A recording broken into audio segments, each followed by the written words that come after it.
I'm doing all right. New background. New setup. Are you in the corner?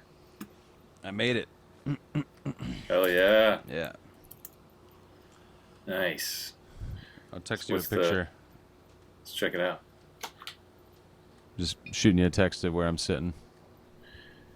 Cool. So you got the That's chair, got your 3 guitars. Nice, dude. What's that? Cool, right? What's the Boss? This thing, it's called an E-band. Here, I'll show you. Give you a little glimpse of what I got going on tonight. It's my air conditioner, which you could probably hear. There's a Scarlet. So this thing here, basically, it's got 2 inputs.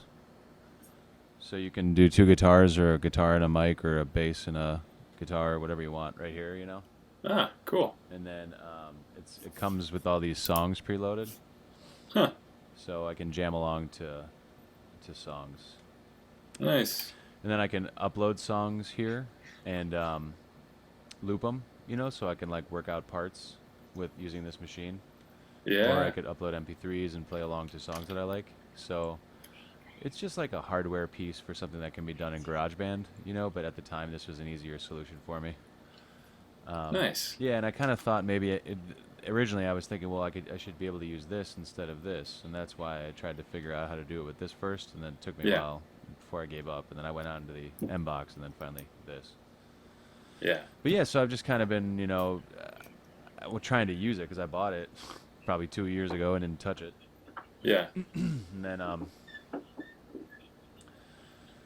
yeah, so now it's like, you know, we're doing all this awesome stuff. I'm just doing all the awesome stuff I've been trying to do for the last 5 years, but haven't let myself make the time to do it. Yeah. Well, hell yeah. Allison Pool 2021. That's right. Whew. So I looked at stuff you added this week. Oh yeah. I looked a day or 2 ago, so I don't know if there's anything newer than that. Maybe.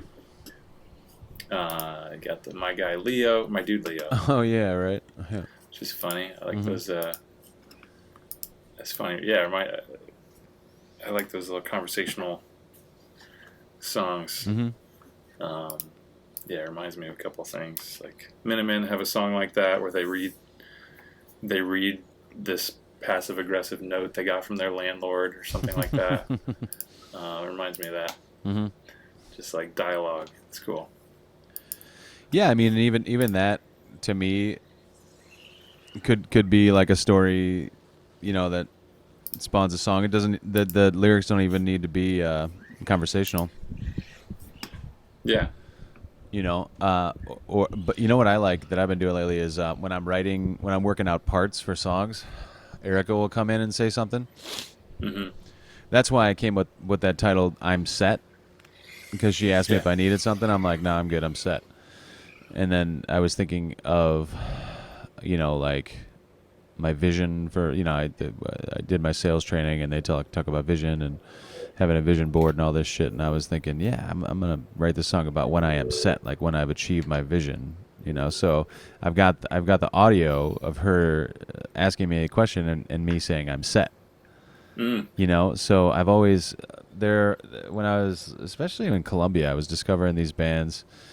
Or even Beck, you know, he'll have some weird audio, like put your clothes on, motherfucker, you know, like, you know, and I think that was probably recreated, but maybe not. Maybe he actually just threw on a mic and mic'd his fucking ratchet ass neighbors in Echo Park, you know, yelling at each other. His drunk ass truck driving neighbor downstairs. You know, I just love having those little clips and throughout albums. It kind of helps tell a story. And I've always been like, how are these artists doing that? But it's probably shit like that. That's just picking up ambient sound, you know? Capturing these sound bites. Oh, dude, I've got this recording, I'm pretty sure I still have it, of when I lived in LA and this psychopath got on the metro, on the train. Oh, yeah. And I had my little handheld digital recorder, and I recorded it. And he's just bitching people out, and like, it's crazy. I haven't listened to it in a long time, but I've got some stuff like that. It's just like, you know, field recordings of crazy things. Yeah, that's perfect. I would love to do more stuff like that. Cool. Hell yeah. Like, yeah, what you got there? What you drinking? Got my my cask mates, Jameson. Ooh. Jameson aged in beer barrels, like beer kegs. Huh. Oh, yeah. In the shot. Got it in the shot. No, I'm doing it with soda. Nice. Yeah, we're getting off this 10-day cleanse. We were on this 10-day cleanse. Yeah. And we didn't drink, and but we drank last night, so I'm just like, fuck it, I'm having some shit to drink today. Nice. I had my first vaccine shot this morning, so... Oh, how'd that go? I should probably not drink. Fine. Yeah. It's good. Yeah, all good. You had yours too, right? Yeah. My arm still hurts a little bit. Really? Yeah. You know which one you got? You got Pfizer. Me too. Yeah. Oh, yeah? Mm-hmm. Little Pfizy. Little $5 Pfizy. A little Pfizo. I got the Pfiz too. I gotta let the cat little out two of the banger room here. Banging 7-gram Pfizer. Mm-hmm. All right, cat. Was that Beans? That was Beans. How's old Beans? He's a little off because he got stuck in a tree this week. Oh my God, there's always something with Beans. He's been climbing trees and doing fine, but then this time he went up like 35, 40 feet and got stuck. And so we had to and he was up there 24 hours. So we had to have him rescued, and holy shit, man. Been like sleeping for a day. So just hoping he didn't screw up his whole urinary thing. Yeah. But he's doing all right. He's awake now. Good. He's like fucking Cody 2.0, it sounds like. He's got some of the same traits. Yeah? Yeah. Likes to be the middle of attention, or like the middle of the action. Okay. He's not hiding in a corner somewhere. He's like, when people come over, he's like, hey, what's up, guys? Are you a Daphne or are you a Cody? That's the question. Exactly. He is a Cody. Yeah, takes it in his own direction. But I respect the Codys of the world. Yeah. I like that he's like, he likes to be kind of a part of the conversation. What the fuck? It sounds like he's trying to direct the conversation. There's somebody playing with a remote control car in the road. Oh, that's what that is? Yeah. Cool. Used to want one of those so bad. No shit. Yeah, I think drones are like a manifestation of that wet dream. Yeah, that was always like the ultimate toy. What's that, a remote control car? Remote control car, they'd have them at Radio Shack, right? And there was just this unattainable toy. They were probably like $100. Yeah. Yeah, no, like legit. It seemed like $1 million. Yeah, like legit remote control cars. Yeah. Like ones that weren't whatever you would get at Walmart or Toys R Us. Yeah, like a real one. You know what I realized that middle age is all about? Midlife crisis? Or I don't know. Getting all the things that you couldn't get when you were a kid. Exactly, dude. Like nostalgia. I'm nostalgic for the shit that I had when I was a kid that like my mom threw away that I don't have now, which is ridiculous to me, But it's true. Yeah. Motherfucking bitch threw everything away, and now I got no baseball cards. It happened to me, dude. I'm that guy. Baseball cards. Yeah. Baseball cards got thrown away by my mom, and I doubt they would have been worth $1 million. They'd probably be worth a couple thousand. That'd be cool. Maybe. But it's just one of those things. It's just like you spend all that time putting money into these fucking physical assets that just get chucked out in the goddamn trash. Yeah. Expression of how she feels about me, maybe. That's why I'm taking it so hard. Disposable. Totally. Disposable son. God. Write that on the whiteboard. Disposable son. Disposable son. Just fucking buy him on QVC late at night. Thank God our generation has eBay and stuff that we can like, what was that toy I used to have? And we can look it up and fucking get it if you want it. Half the time you can like find something and they didn't used to be able to get that stuff. Mm-hmm. So we got it made, our generation. I kind of think we do, man. Well, because the shit that was our wildest dream in childhood now exists. You know, like what we are doing right now, for example. Video chat. Yes. As a child, I'm just like thinking maybe on Superman's planet, but never on ours, at least not 100 years after my lifetime. And here we are doing Right. it, you know. Yeah. And I'm still able to hook up with people in their 20s. You know what I mean? Even though I'm 40. Right. So I think we're getting the benefit of the future coming to fruition in our lifetime, for sure. Take it. Yeah. Take it while we can. Take it, yeah. Take it. There's another song title. Oh, Take I don't know. I put up, where is it? On one of the boards. Where is it? The idea board. Mm-hmm. I put up these, like, I was just fucking around with, like, because we've got so many songs now. We've got more than an album's worth. Mm-hmm. We've got like an album and a half. Yeah. Yeah. Song. They're not all like finished, of course, but so I was like messing around with throwing songs in order and stuff. That was fun. Okay. What would go on the first album? What would go on the second? Oh, you know, I saw that. I love that. Let me pull that Yeah. up. I want to add to the whiteboard. Take it, though. Yeah. I think that I'm jonesing to write a song with you. I think that's why I'm doing things like My Dude Leo. Yeah. Yeah. You know, because That would be I don't cool. really know how to virtually do it, but I figure maybe just kind of like a yes and thing. You know, like I throw something up and then you add a, you know, then you yes and me, and Yeah. then, you know, we kind of yes and each other until we have created something together. Right. Yeah, you threw out that notion of the comedy writing room Yeah. where they I just think it's a like, great analogy, man. keep throwing stuff out there and Yeah. just Well, because little bits and pieces. if you think about it, in the creative space, right? It's one of the things that has been optimized for monetization. Mm-hmm. It's like a creative process, like what we do, that has been made efficient. There's best practices inside of Right. writing rooms. Right. And why is their creation process any different than anybody else's? You know, they're Right. just creating different shit. Yeah. So I love like thinking about like benchmarking against their model for what we do. I think that maybe it turns out it doesn't work for musicians, but at least we have a framework from which we can begin. You know. Yeah, I mean, it can't hurt to just have like this whole basket full of ideas that anytime we need something, like, we need something for this middle eight. Yeah. Look at the board. What do we got? Yeah, exactly. It's fucking cool. Like, who knows where Yeah. this shit's supposed to fit in? You know. Right. It's jigsaw pieces. Yeah, that's awesome. And as far as here, let me pull up the whiteboard. Give me a second. I got to go find my vape pen. I'll be right back. Okay.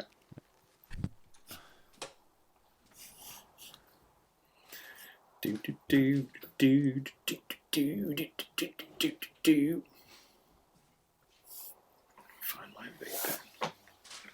Okay, sorry about that. Whew. I ended up not being able to find my vape pen, so. God damn it. But I found these instead, so it's still going to be a party. It's just going to take a little bit longer for it to kick in. Oh, there you go. These are 100 milligrams of THC per. Damn, dude. I'm going to do half. Okay. That's where I'm at right now. I probably 3/4 would be like pretty fucked up, but half gets me in a good place. All right. I just took a rip of like 1%. Yeah, lucky you. You got low tolerance. Yeah. Well, that's not even. Yeah. It's CBD. Oh, nice. Whew. So yeah, I was fucking around. I don't know what day I did that, but I was fucking around with the drive. Mm-hmm. Kind of moving stuff around. So now, I guess, what did I do?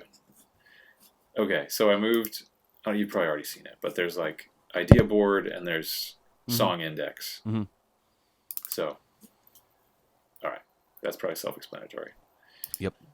Got it. All right, done. I just feel like a dick sometimes when I'm going there and I'm moving stuff I love around. I'm like always tinkering. I love it. It helps, you know, just kind of get us a little bit more organized and stuff. Yeah. Cool. I'm logging into the drive right now. Okay.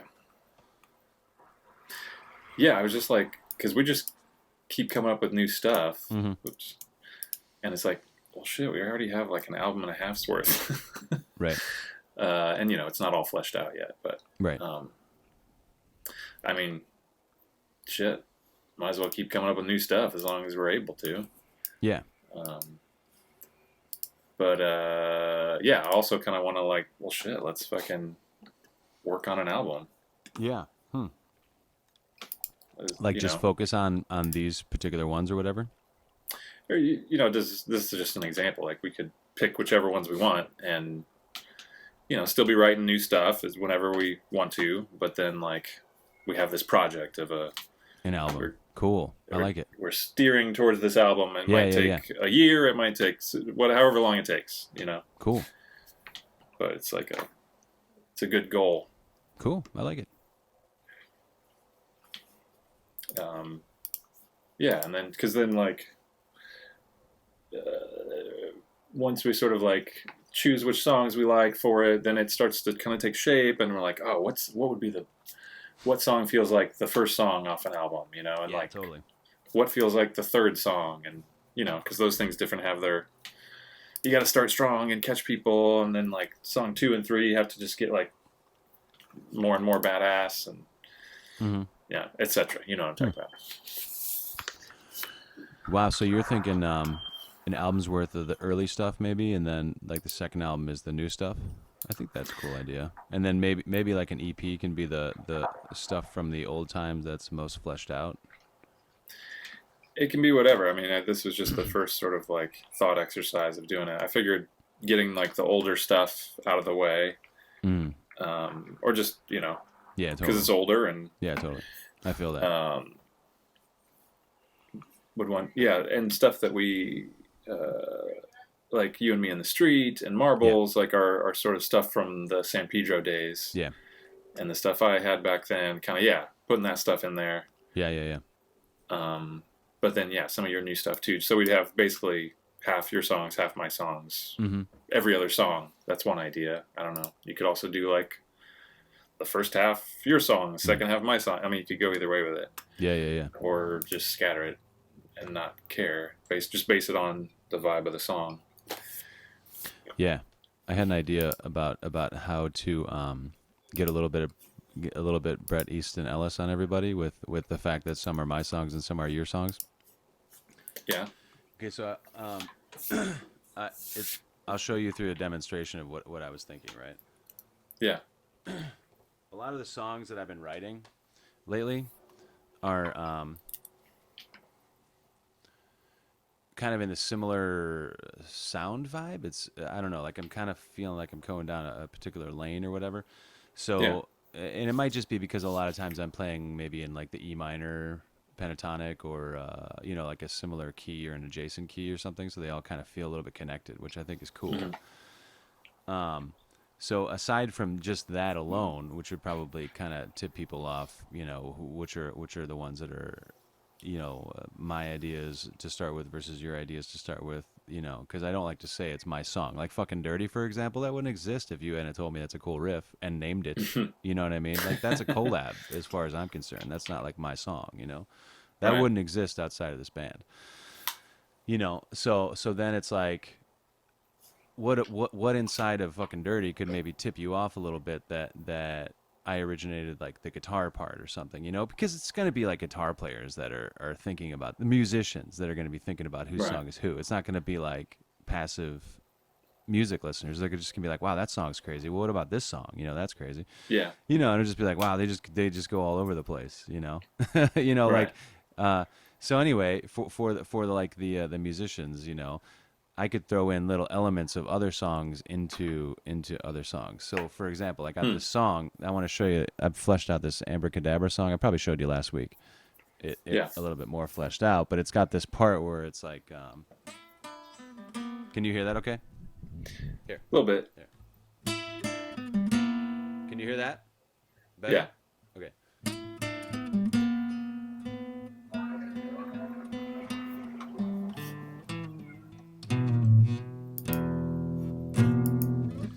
So you get that little, right? So when I'm playing dirty, I could be like,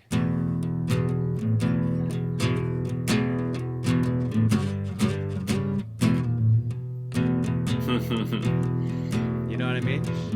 Yeah. Just like throw So it it's in like once or twice, you know? It's like Ellis using Allison Poole as a reoccurring character, but she just shows up at lunch and you're like, what the fuck? Like is this connected? Like what the like what's going on here? You know what I mean? Like yeah. it plays into the band name too. So it kind of that was an idea I had about how to kind of link, you know, Huh. thread songs together. Just little Interesting. hints, you know. Well, I like that because, like, if it's an album, it should have sort of some sort of, like, OK Computer. Some of those songs have sort of the same Mm-hmm. vibe or sounds. Like, not Mm-hmm. every song, but like the album has a sort of a cohesive sound. That sounds Totally. different from Kid A or whatever album. Right. And like Modest Mouse has sort of like they love to bend the strings. That's such Right. a Modest Mouse thing.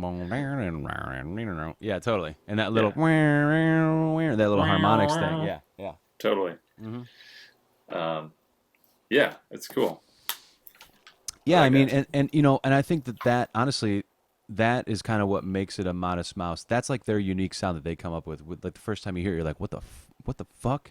And then you're just like Hmm. sucked in. For me, I'm just like sucked in. When I heard Modest Mouse the first time, when I heard Smashing Pumpkins, Bullet for Butterfly Wings, I was like, what the fuck was that noise? You know? And that's what I want. That's what I want to incite in people. You know, that's when, like, to me, the music that I create will probably be the most compelling. Like when I'm just like, wow, I've really fucking innovated here. You know, that'll be cool for me. So these little things that I come up with, like that, I think that's cool. I'm really fucking stoked about that. You know, so if I kind of throw that in, like seasoning, like a salt on a fucking avocado toast or something here and there, it's like what, you know? Yeah, that's cool. Yeah, I like that. Yeah, Having like little audio motifs kind of yeah. running through. And I will say, in terms of, you know, sounds and concepts and albums and things like this, I think about it a lot. And there's a couple of conflicting kind of theories in my head about it. You know, I do like the idea of closing the book on something at a certain point. You know, and I do recognize when I'm trying to make a 95% a 96% a. You know, there's just not much of a gain there. You know, like what, or a Hmm. 95 to 100%. I mean, 100% if you could do it, fuck yeah, do it. But 95 to 99, it's wasted energy. Like you're already there, right? So Right. for me, and they told me in my MBA, this is why I was able to come to terms with this, because I learned this in my MBA. There's no that 5% between 95% and 100 will take as much energy to get from a 70% to a 95%. Hmm. So don't waste your fucking energy getting that A plus. You know, you're already there, Interesting. right? Yeah. So in that, bringing that back to songwriting, it's like, you know, Durrrty, for example. I'll probably like, maybe that's at like 92%. You know, maybe we can get it up to 95% or whatever. I'm just saying hypothetically. Maybe it's literally maybe it's at 72%. It's a fucking piece of shit song. I'm not like trying to fucking say I wrote like a 92% A song or whatever. I'm just, for the purposes of this example, Yeah, yeah. you know, I would like to continue to work on Durrrty. I'm happy with the song structure. Like, we have a lot more work to do, but let's just say it's like a demo form or something. You know, there's very Yeah. little things that are gonna change about that, other than maybe production quality and vibe. And you know, when we get in the studio and Rick Rubin's like, well, what do you think about this guitar sound? And I'm like, well, we're Rick, you know, and then what about a theremin? You know, like, ugh. You know what I mean? You know, conversely though, it's like, you know, I think that maybe some of these songs I've not written the part I'm supposed to write yet, you know, Hmm. and I'm just not comfortable about putting a bow on it yet, you know, Right. and the part that I did write that is good enough to where I would actually show it to you means that it's good enough for me to put time in and to continue to improve it over time. So I'm open to, you know, leaving songs not literally with an open cadence. Like, I don't want to end a song on a five note. I want to bring it to the tonic. You know, I want to make everybody happy. You know, but in my mind, it's like there's still something to be done. I'm open to coming back and working on that song and adding a part later and just making it better over time and improving it to the point where it's the shit. You know. Right. And I don't know if like every song applies in that model though. I mean, some things are really just like a function of the time, right? Right. and let them do their thing, like Dylan, like his songs. I mean, you could probably work on those songs, but why? Fuck it. Like, you know what I mean? Like, they serve their purpose and they're great and they're still huge and they're still very impactful, and they're timeless in that sense, and they're also timeful in that they were a representation of that time. So, Yeah. some songs I'm happy to walk away from. Some songs I kind of feel are work in progress. So as we start to think about what songs like we'll plug in where, maybe some of Hmm. them are still a little bit of a living document to me, as opposed to other ones I'm ready to kind Sure. of like put the binding Yeah, on. I totally agree. Yeah. Like some of the like La Cienega, Mm-hmm. I feel like is like that. It is what it is. Mm-hmm. Like I'm not Mm-hmm. gonna rework Mm-hmm. that song. Exactly. I think is done.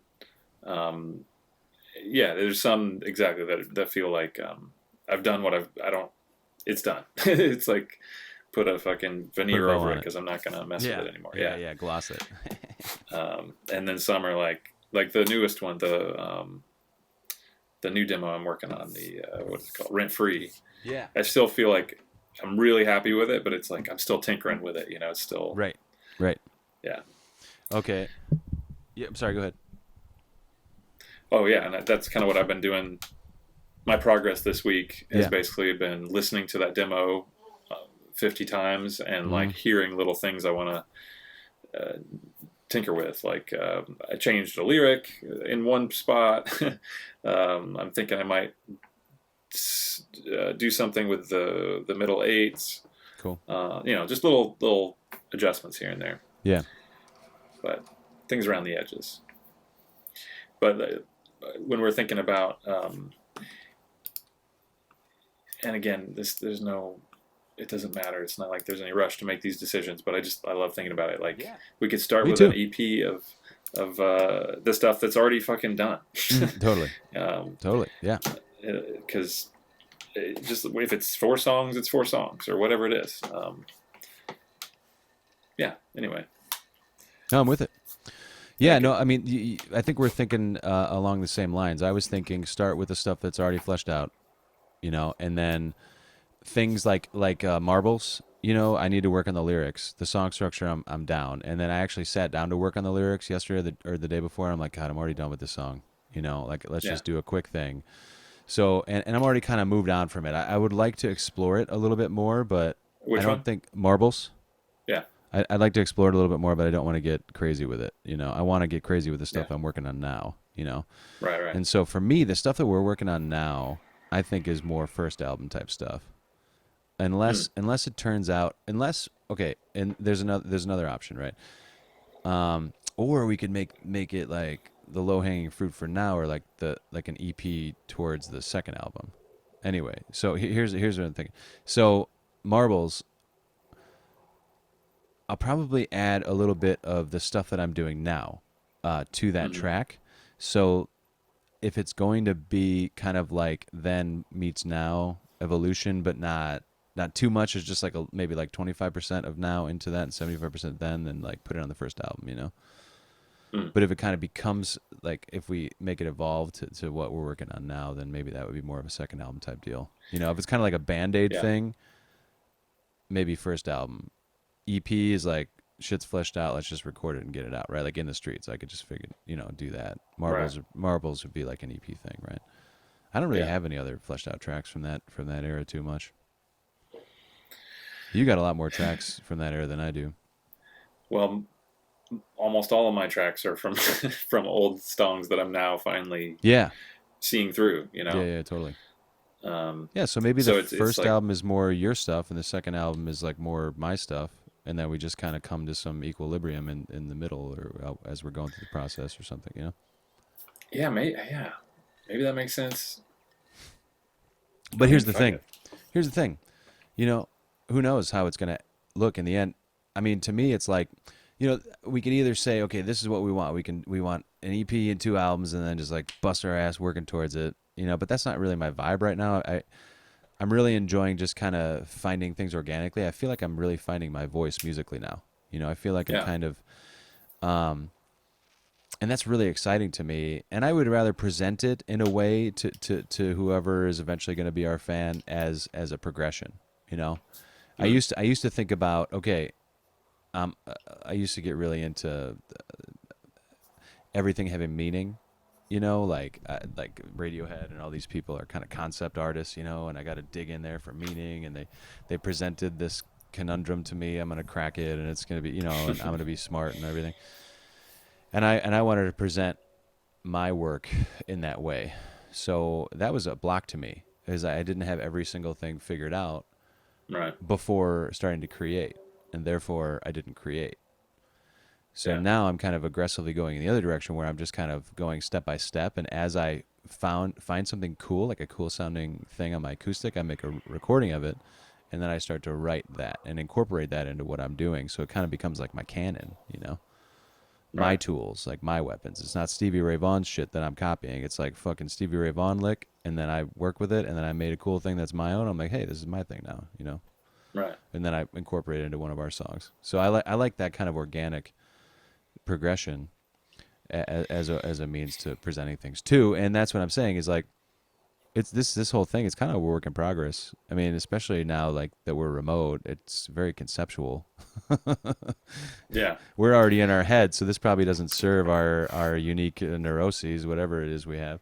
Right. You know what I mean? Well, and it kind of raises the question of what's what's the bigger goal of like, do we want to try to or do we want to try to monetize stuff? Are we just like kind of like, let's just do it for fun and make what we want to make, and who Yeah. cares if anybody ever listens to it? Yeah. Or are we going to try to do something that has the most reach, or try to pick a strategy that we could like market? You know, Yeah, it's like, totally. what are we doing? Yeah. Because I don't know if making an album and an EP, like, is that even for people at our level? Is that even relevant? Like, wouldn't it No, be more it's a effective valid to just question, yeah. release like single songs on Bandcamp or something? You know, or on whatchamacallit, not Yeah. Bandcamp, but what's the SoundCloud? one that everybody uses? SoundCloud, yeah. Yeah, Well, like, just I drop mean, one song at a time. yeah, no, I mean, you're right. I mean, okay, so the way I look at projects is, you know, you need to know kind of what you're working towards, right? Yeah, The way I'm looking at this, though, I don't really see it necessarily as a project, you know? I see it as something that you and I could do together for the rest of our lives, sure. you know? And we're doing it every week. I think there's urgency around it at the moment because you and I weren't doing shit, Hmm. you know? like Yeah, in music. I mean, I wasn't. And you seem right. to echo that. And for me,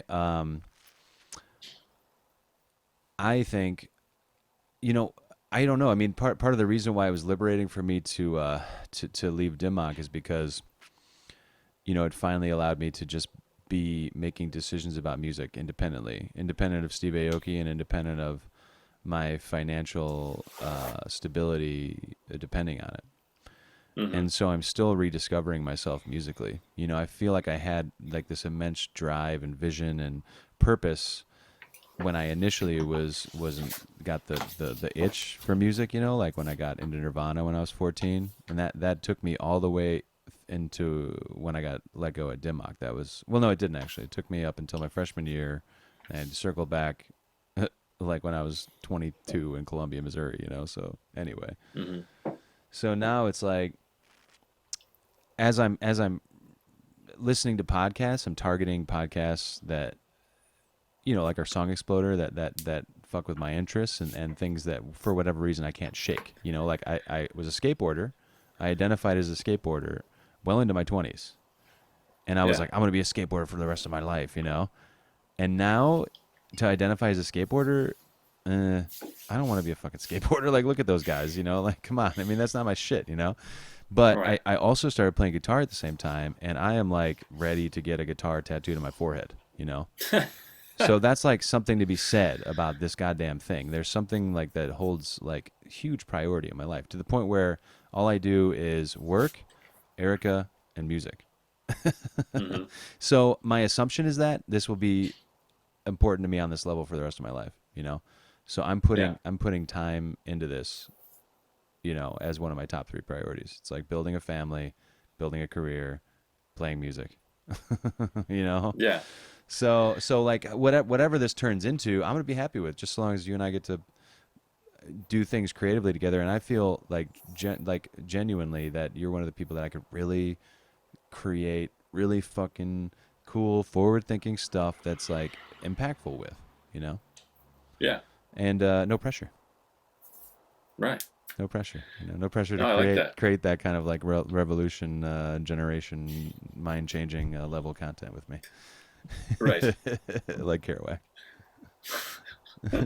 Like that. No, I Like if like that. anything, if we're going to talk about vision-wise, like in terms of what we create, I would like to at least kind of think in those terms, like with what we create, like I would probably if we're gonna be thinking big like long term in terms of like what we do and stuff, maybe that's something to think about, what we can get behind in terms of a vision for this project, Yeah.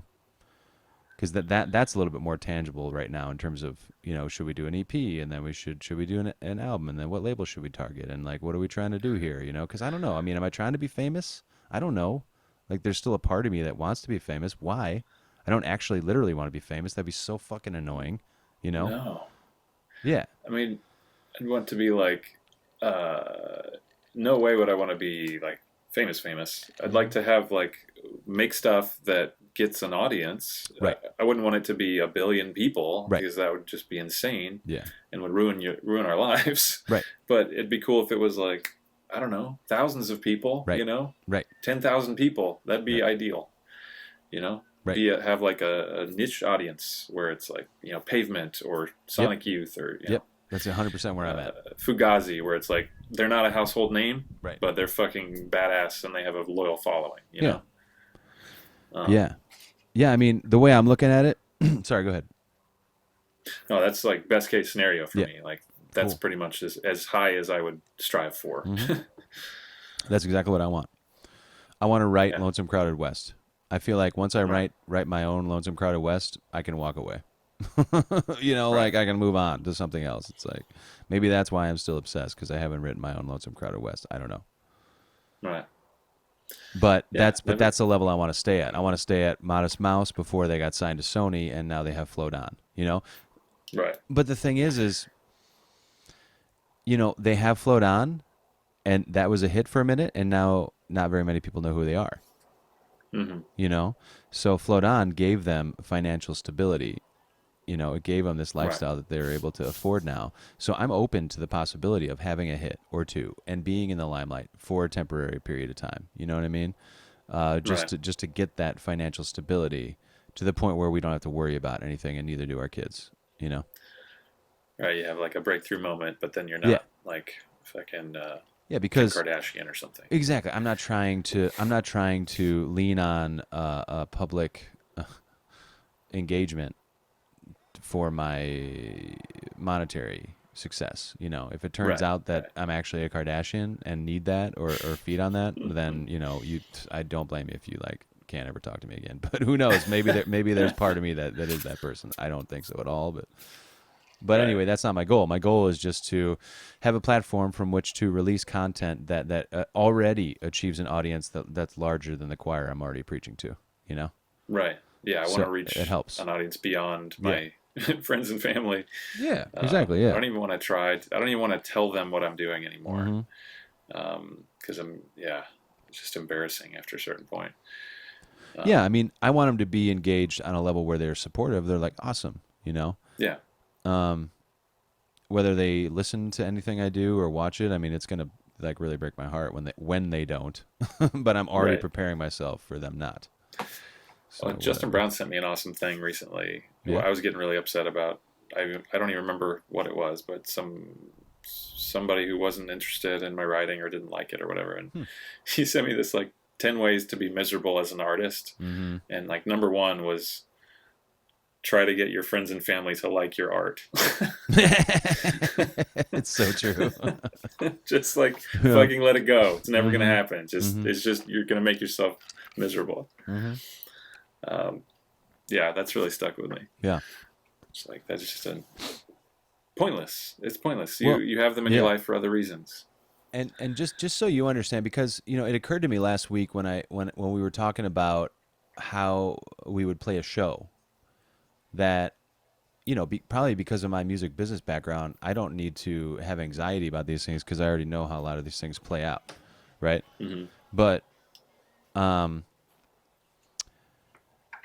what happens is this is how it happens with people. People release content and they put it out in the world. You know, that's it. You've done it. You've released Right. 2 documentaries and you put it out in the world. You know, and Right. and you know the hustle, the level of hustle that you put into your friends and family. You know, salespeople put into unqualified markets, you know, unverified targets, people who maybe could fit the mold, you know, maybe they're like, but it's like, how do you reach those people, you know? So that's the whole field of marketing and sales. That's like what, you Right. know. But for me, what I want to do is put out content in a way where people who might be interested in it could have access to it, Right. you know? And then I don't want to necessarily bug them about it and say, hey, this is my shit. You're going to love it. You're going to love it. Blah, blah, blah, blah, blah. You know, I mean, like banner ads, like check it out, check it out, check it out. You know, that's annoying. I Right. want it to be more like it makes a splash, you know? We identify our friends and family who are actually into Pavement and Fugazi and Built to Spill and Sublime and Nirvana, you know, like all these roots things that come out. And we start there, Mm-hmm. you know? And then those people are like, holy fuck, this is good. And then they're like, wait a second, you know, it's Ryan. What, you know, like I've known him for forever, but he's actually making some shit that's cool. Hey, you know, Bill, who's probably got like 400 friends that we don't know about, maybe he tells one of his indie friends about it or whatever genre of Right. music he thinks it vibes with. And that person tells somebody. And it's kind of like the referral method of building a fan base, which is more organic and, in my opinion, more authentic. Yeah. So you get a more authentic and real fan base that way. And so, you know, if we do release music, I think it would be fun to release it on a record label that I've always wanted to create. Hmm. And the record label that I want to create and will create at some point when it's not about the money. I just want to release acts that I think are sick and that I find way before anybody else and that eventually blow up. I don't know. I guess obviously by the tone of my voice, I have a point to prove. But anyway, I've been making these quarterly playlists Yeah. that curate with like all the songs that I listen to. It's usually between like 40 and 100 songs that I find every 3 months, and I'll pick the ones that I want to hear again, and I'll put them in my playlist, and then the ones that really like fuck with me and like are the soundtrack of my life for that quarter, I'll put on a playlist, and I used to release it on Facebook until I realized that nobody gives a shit. Nobody gives a shit. When I put a playlist, I get 0 likes, first of all, you know, and it's just Mm. up there. And then eventually, maybe somebody finds it. You know who finds it? My friend David, who knows who Little Dragon is. My friend Mm-hmm. Shirley, who also knows who Little Dragon is. Maybe Gwen, who's Shirley's friend, and my friend, who was at the Little Dragon show with Shirley, you know? And Mm-hmm. then Daniela's boyfriend, who is trying to get Daniela into this kind of music, but it's actually, you know, he's just stoked because somebody else is trying to find this kind of music. It's like 4 people out of 500 who give a shit Right. about this kind of thing, you know. So for me, that disheartening experience was kind of what smacked me in the face and was like, holy shit, like nobody cares about this shit on the level that I do, you know. So then fuck Yeah. it. I want to fuck with people that do. You know, that's the rewarding piece. Like the thing about living in the South Bay that's so frustrating is that there's not like a mass concentration of people with similar interests as me, like in Hollywood Right. and Echo Park and Silver Lake and all these places where I must have taken it for granted. I didn't. I loved it. I wanted to stay there as long as I could. I appreciated it. It's just so like the singular like unless I was just so oblivious to everybody else's thoughts, which is also possible, that I didn't consider that they wouldn't just have Sonic Youth as one of their base level. Like, come on, of course you know who Sonic Youth is, you know? Right. Ugh, this just working in restaurants has really opened my eyes to the spectrum of people, you know, that exist outside of like a dense urban area that, you know, where Right. people choose to live there. Yeah. Yeah. Where everybody has a baseline knowledge of certain cultural things. Yeah, man. Yeah. Yeah. Huh. Yeah. Record label. Interesting. Yeah, and anyway, so the label piece, that's basically like, so you put out something to a bigger audience, and maybe the audience is qualified for the most part, and then some of the audience fucks with it and some of them don't, but that audience isn't your friends and family. Right. You know? Well, I always thought with trying to put out the documentaries, like how do I watch? Why do I watch what I watch? You know, because I'm always like, how do I get anybody to give a shit about these movies? It's like, well, okay, well, how do I give a shit about the things I give a shit about? Whether it's music or podcast or movies or whatever, it's usually because somebody whose taste I like or respect has told me about it. That's a reference. That's most of the time. Yeah, it's some sort of reference, or it's some media that I follow. Whether it's at some point I read Rolling Stone, and at another point it's some podcast guy that mentions bands, and like I like this guy's taste, and then there's these certain handful of things that's where I get the things that I take an interest in. Exactly. And it's so hard to tap into those things because. I mean, word of mouth is the most powerful one, but like the publications thing, if you're just starting from nowhere, how do you even break into that, Okay, zoom out. Now, you're in the Terry Gross world. You're in the NPR world, whatever those references were, those places that we want to be. Zoom out, okay? Yeah. Now, look at those in relation to programs like them. What were you talking about? Which one you like? Wherever they show the documentaries you like? Where I was watching it? Yeah. What? Yeah, where were you watching it? Netflix? I don't... Or you said NPR? Did you say NPR? No, I don't think I said one, but I mean... Okay. Maybe I just thought... Okay, so anyway, I'm bringing it back to the Rick Rubin thing. I mentioned Terry Gross and I mentioned Rick Rubin for two reasons. When you zoom out, you realize that people who listen to Terry Gross and people who know who Rick Rubin are likely to be our friends. Right. Okay? They're likely to be our friends. And therefore, Terry Gross is likely to be a friend of mine. If I met her in person. Rick Rubin, same deal. I'm going to like these people. I know it. We're going to have similar interests. We're going to want to fuck with each other. It's going to be dope, right? Now, zoom out, right? How many people from the 10,000-foot level are trying to fuck with Terry Gross or Rick Rubin? Especially like in a pop context. I mean, Rick Rubin, he's a pop guy. I use him a lot. I mean, let's talk about Steve Albini. Yeah. In a pop sense. Does Britney Spears know who fucking Steve Albini is? Or a current reference, maybe Lana Del Rey. Somebody who's widely considered cool. Does she know who Steve Albini is? Or even let's say, what's the new one who's considered cool? The one that's kind Billie of... Eilish. Yeah, that one. Boom. Does she know who Steve Albini is? No. If Steve Albini knew who we were, bro, I mean, that would be a huge help to us. What do we have to do? We have to find out where Steve Albini drinks. No, he records anybody who wants. Yeah, but I mean, we could go pay for a relationship with him, or we could I could be in Chicago, and I could find out where Shellac's playing, and I could go to a show, and I could be hanging at the bar. Yo, Steve, what's up? I'm Luke. I'm in this band, with my boy. Right. That's how I'm planning to build, relationship. Motherfucker didn't even like In Utero. You think he's gonna like us? Okay, but this is what I'm saying. I'm not trying to be micro. I'm trying to be macro. I'm trying to put things in perspective for you, where it's like. The people who sustain a career at the level of Lonesome Crowded West are like that nerdy editor from Rolling Stone that shows in every goddamn music doc within the last 10 years, like with the buck teeth, with the hair that looks like he's in the Ramones. I can't remember his name. You know who I'm talking about. Yeah. Right? Yeah, I do. He would be our friend. I want to have a conversation with that guy.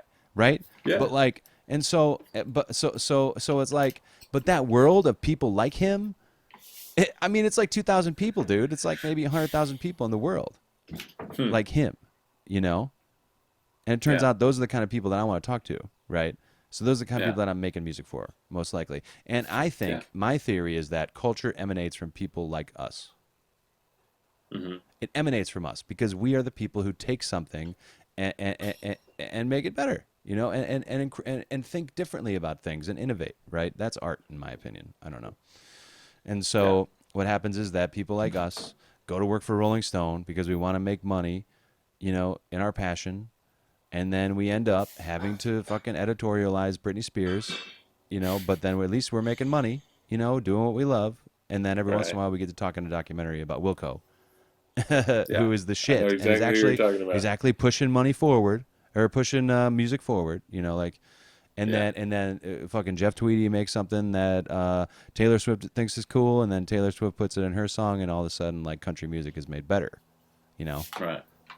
And I think the reason why I like Rick Rubin is because he thinks like we do, but he is at the pop level. Mm-hmm. So he's pushing pop musicians not to become a carbon copy of the Beatles and create the Monkees. He's trying to say, Davy Jones, you're an artist. Like, it's cool that you can make a song and sound like the Beatles or whatever, but what do you bring to the table? Like, what does your soul say? Like, what did you write? Like, come in here and let's talk about it. It's cool, man. Yeah. Yeah. God, I feel like I've just talked this whole time. I'm sorry if I'm, like, pontificating. This is, like, my new fucking soapbox, apparently. It's all good, man. Yeah, these, we're just having these, like, strategy sessions. It's good.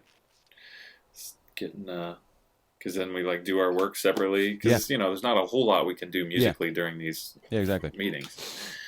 But making real briefly making Bootlegger, I got caught up in trying to make something for a certain audience. Like I was really obsessed with like instead of like I used to make so much stuff just for my own satisfaction. And I got really caught up, like trying to sell it. I really wanted to sell it so bad, and I wanted to get it accepted at a festival or wherever. Just reach some sort of distribution level. And I kind of want to let that go. Like not try to create stuff for an audience that will buy it or like it or get us notorious or whatever, but make whatever the fuck we want to make. Yeah, and put it out there, still try to get people to like it, but be more focused on making what we want to make than because I've even considered, like, I was disappointed in the reach of Bootlegger. I was like, well, should I go back and edit it, re-edit, and blah, blah, blah, just to get a bigger audience? It's like, no, fuck that shit. Like, if anything, I should have made it weirder and less accessible. Right. Because I have a job. Like, I'm not trying to do this as a job. Right, exactly. Yeah. So. Right, but maybe when you did Bootlegger, you were thinking, well, if I make it with more mass market appeal, then I could, catch some interest for some people who could maybe put some money behind it, and then they would back future projects, and I could potentially turn this into a career, right? I mean, that's how I would think about things. Yeah, exactly. You get to that, and then you're doing it as for a living. Yeah, so I think my strategy this time is I secretly want to make this a career. I don't secretly. This is what I want to make a career. I know that now. But the thing is like I'm managing my expectations because I don't want to get my heart broken again. Right.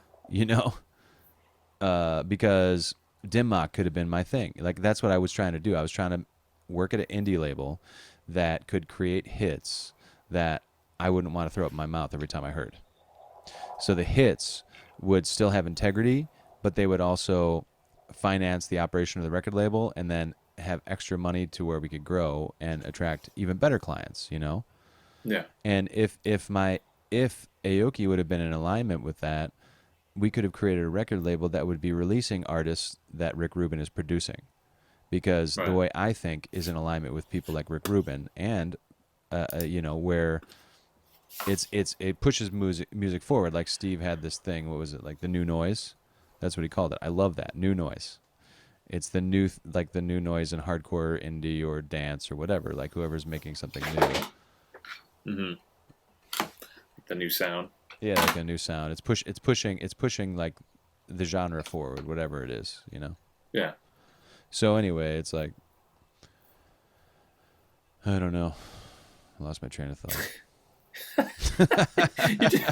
you just totally deflated it in 5 seconds. I just keep talking and talking until I forget what I'm saying, and then I apologize for talking so long and drink more Jameson, I guess.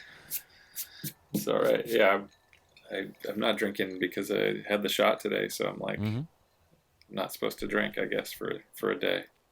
Oh, really? But what were we talking about? Why did I get started on that? God damn it. I don't know. Yeah. We were talking about, direction, like goals and direction, what we're trying to do, and trying to kind of steer what we're where we're taking this. Yeah. Yeah, I mean, and I guess like the biggest takeaway, I hope that from what I've said so far is that, for me, it's a work in progress. This is how I'm viewing this project. It's a work in progress. And I want to create, at the highest level of what I can create.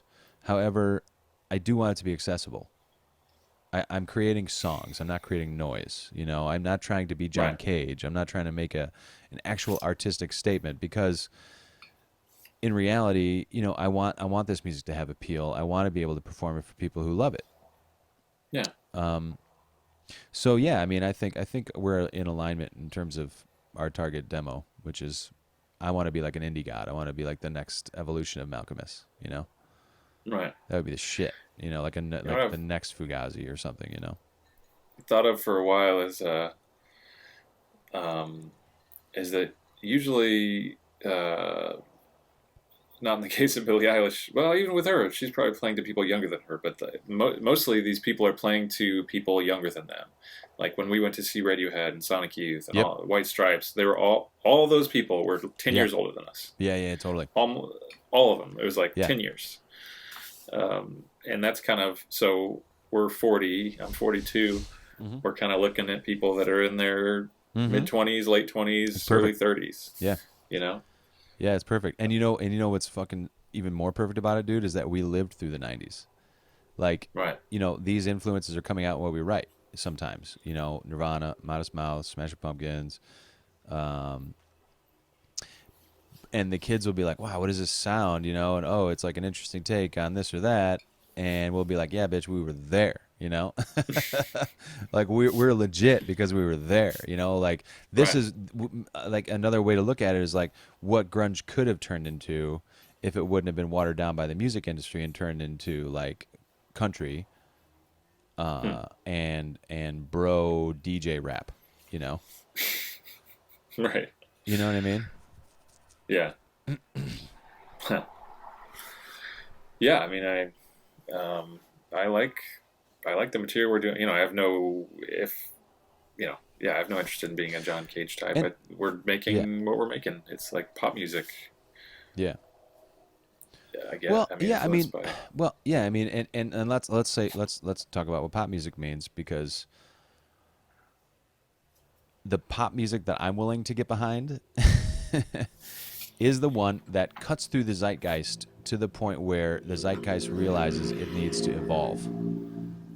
Like this is the sound that I need to hear right now. It's more of like an answer to the bullshit that is out right now. I feel like there is a need to bring real music back to the people. Durrrty is sick because it's a real fucking dirty ass song. You know what I mean? And it's like some muddy shit written by people who aren't from what was that little town with that bootlegger, that Colchester. Oh, Colchester. Not from Yeah. Colchester. But it's got like some Colchester vibe, like somebody's out there in a mill doing something, like listening to this song, chugging along, you know what I mean? Yeah. And so like there's like an edge to it, but it's not like I didn't write it so I could play in the bar in Colchester to like the 5 people Right. that. But anyway, that's not our target demo. but I feel like there's a need for that now. There's so much polish and shit that it's just like some kind of edge, and that's what grunge was, dude. It was an answer to like all that bullshit in the 90s or in the 80s, like that whitewashed, like bleached hair, tight pants, Sunset Strip, or New Order with a drum machine, and then and there's something real comes along, and it feels like, what the fuck, like these guys can't even play their instruments, but it's awesome, and it like spoke to me, and I feel like there's a need for that again because of all this EDM and all this like hip hop and all this like it's, I don't know, there's a need for it, but I don't feel like it's as strong because pop music has actually adapted a little bit and become a little bit stronger in terms of like real music coming from real artists. I'm not exactly tapped into what's happening in underground music, but I don't know if it's like it was. I mean, what I hear coming from the mainstream, whatever. I'm not that plugged in, but what I hear from my POV is like it's mostly hip hop. From what you hear people talking of like what's big in the culture, it's all hip hop. Like Right. that's what's important, and like rock music isn't cool.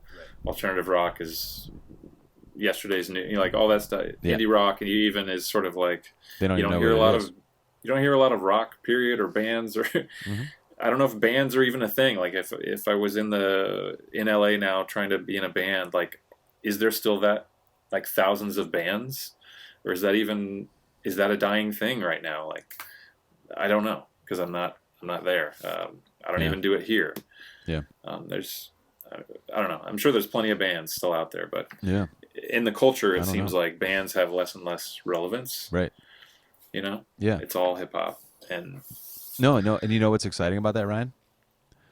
Indie rock is independent again. yeah, We are the underground, right? You and me. right. We are what's percolating under pop culture. Hmm. People So, still playing guitars. and this is, well, whatever. I mean, it can be anything. We have all this technology now. We've got all of these Yeah, instruments at our disposal. Let's create. You know, it yeah. doesn't have to be acoustic guitar. That's just what I want to play right now. You know, it doesn't have to be a drum set. You can fucking be a turntablist and mix beats if you want. I don't know. Like, there's Hmm. technology. Let's create. That's it. You know. Yeah. But the thing is I'm more drawn to writing on an acoustic because it is the opposite of what I'm experiencing now, which is just auto tune, polish, all the same chord progressions you've ever heard, and just like some other hot girl singing it, and just trying to sound like Billie Eilish, and maybe she sounds like Billie Eilish, but with her voice, and therefore she's famous now. You know, Hmm. it's just the same. It's the same fucking whitewash. Like, there's not whitewash, Jesus Christ, just polished shit. You know. Yeah. So Yeah. that my answer is to get an acoustic guitar and beat the hell out of it. And if I can make shit that I think is cool sounding on that, fuck yeah, let's go. You know, let's get in the studio and Right. let's get weird. You know, or Yeah, dude. whatever. I mean, you know, we don't have to be weird. I'm still trying to find my voice. That's why it's a work in progress for me. You know, Hmm. because like we spoke about last time is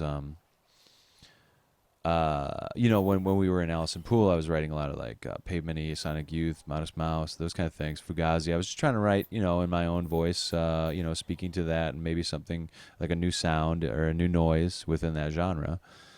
And now I'm thinking more about artists that are timeless, artists like Bruce Springsteen, you know, Jeff Tweedy, people like that write their entire lives. Stephen Malcolmus, you know, people who I've lost touch with because they're not in Pavement, so they're on a solo album. It's probably gonna start to suck. So fuck that. And then all of a sudden he's writing something 2 years ago. I'm like, well, like I've missed 15 years of Stephen Malcolmus. You know, I'm such a dumbass.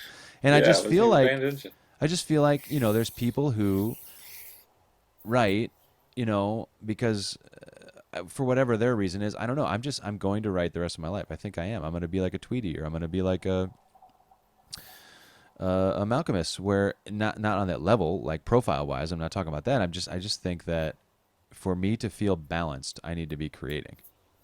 Yeah. You know, and I want to Same here. create I cool got and to. innovative stuff. Right, exactly. So fuck it, let's do it together. That's my whole thing. You know, I mean, we Yeah, don't. I dude. mean, I'm not trying to say let's get married. Jesus Christ, you know, I'm not like you know, like let's not go into that whole thing. But I'm just saying, like, you know, like, I mean, I don't know. You kind of get what my point, right? I don't know. Yeah. Yeah, We're in a goddamn band. we're in a band, motherfucker. Yeah. Cheers. This band thing's happening. Boom. Cheers. Cheers. Yeah, Air I need a cheers. Air beverage. cheers. I finally have one, and you don't. You've been drinking this Damn whole it. time, and I'm doing soda water, so don't worry It's about it. true. We're switching it up. Mhm. One thing I've been like trying to figure out is how far to take the demos because Mm. like like the Rent Free that I'm working on Yeah. now, I've been listening to it over and over. I'm like, well, how Yeah. does it even matter? Do I need to like get it just right? Does it even matter, or are we just gonna re-record the whole thing, Here's my or should thought on I the demo. fucking Here's my thought on the perfect it? demos. My thought on the demo is, I get it. You know, um, if demo is like, to me, it's like when I'm playing a song to you, I play it until I think you kind of get the idea I'm trying to present. You Yeah. know, um, and then I'm cool. Now, if we're gonna make a demo that we want to release, I think we should go into a studio, and I think we should put some time into it, to think about it, and this and that. But there's another thing. I am actually interested in doing audio engineering and producing, Yeah. Same here. and so you know, if we then write a song, and then we put it into the production process, and then we create a demo that we think sounds cool, then yeah, let's release it. You know? Well, that's what I'm thinking is Yeah. because But that's gonna take some work, man. Because honestly, I mean, for me, it's like you need like 10,000 hours doing this and that, and I'm just getting my Scarlet well, set up. So if my demos sound like an amateur, I'm gonna be like, this is just a placeholder, you know? right, yeah. Well, yeah. It's not like we can just pick up the skill in a month of Hmm. like being a brilliant producer or Hmm. something. But it is possible to, at least get good. We could at least get the good tracks. Like we have the freedom and we have some good mics. We've got the Yeah, software. We could sit here and fucking perfect the vocal of yeah, whatever song, yeah. and then pass it and be like, "That's the track." Because watching that Billie Eilish documentary was really Oh, I gotta watch that. amazing. Yeah. Because they're fucking sitting in their bedroom. It's just the two of them recording on to probably Pro Tools or whichever one they're Yeah. using, but they're not in a studio. They're just in a bedroom with like the same setup I've got, Yeah. But her brother's like a really good, he knows what he's doing. He's probably put in 10,000 hours. Exactly. Yeah. But there's no reason why I can't like get honestly, and I have more time. I could like fucking do it over and over again for weeks until like every note is right. Yeah, but do you And want then to? you That's team the up. question. Well, but Like, then like we couldn't afford a studio, and then you wouldn't yeah, have the freedom to like yeah, do you're it right. for You're right. 3 weeks. Yeah. Like what I'm thinking is here's one idea is that Okay.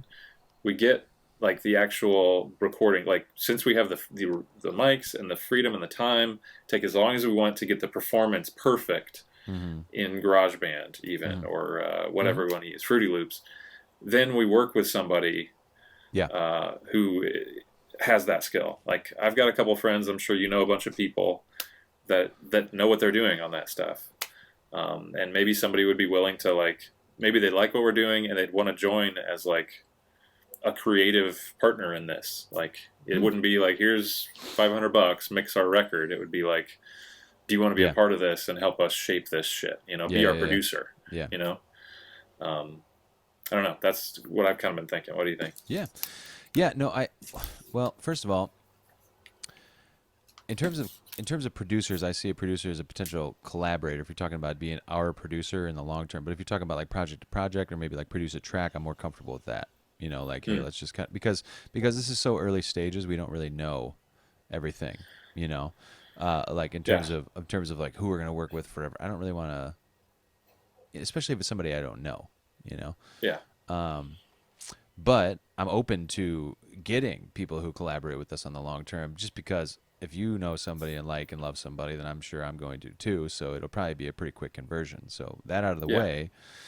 Um, Could do a yeah, trial of just like try yeah. I this one think I, song with this person and I think that some tracks will demand that they get finished sooner than others, and it would be nice to have a producer friend in the pocket so we could really push a creative idea to its truest like expression, through the production process. Given that you and I both want to create via audio production, that seems to be apparent. I think that given the fact that you and I both want to create cool stuff, on the production side too, I think that we should both fuck with our demos and try and make them the best we can. Why not? That's fun. yeah.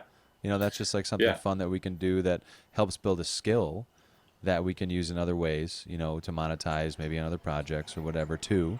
And then also like it's like another instrument I want to practice, Yeah. So in that sense, I like it.